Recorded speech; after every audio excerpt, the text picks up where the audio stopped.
Ito po yung gawa ng group namin. Itong green po na to, ito po yung 8th floor HPSB Computer Lab. At itong pula po is HPSB Computer Lab sa 9th floor.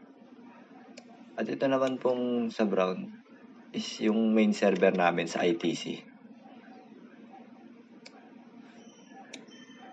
Bali, ito pong computer na to, siya po yung may control sa lahat. Sa lahat ng computer sa 8th floor at 9th floor sa HPSB. May mga IP phone po kami nilagay at magkakakonekta po sila. Pwede silang maipag-communicate sa iba't ibang floor. Naglagay rin po kami ng printer, laptop, smartphone, tablet.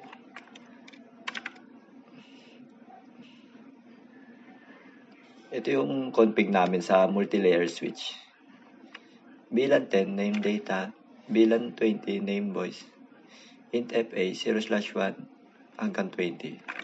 Switch port trunk, encapsulation .1Q. Switch port mode trunk, switch port voice VLAN 20. Switch port trunk native VLAN 10. Sa router, nag-config kami ng telephone service para gumana yung sa IP phone. Kung ilang max na phone ang ilalagay namin. At yung sa number niya.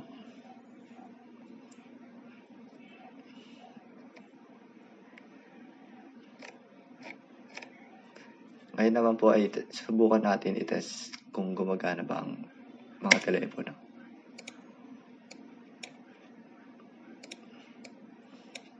Eighth floor, 9th floor.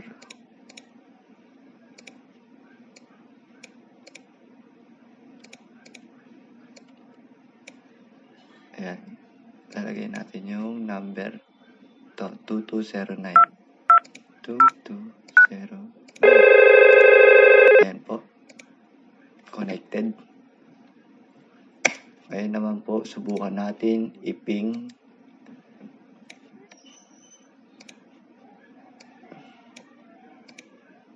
Ping. Ito, piping natin to yung sa 8th floor. Ping 192.168.10.3.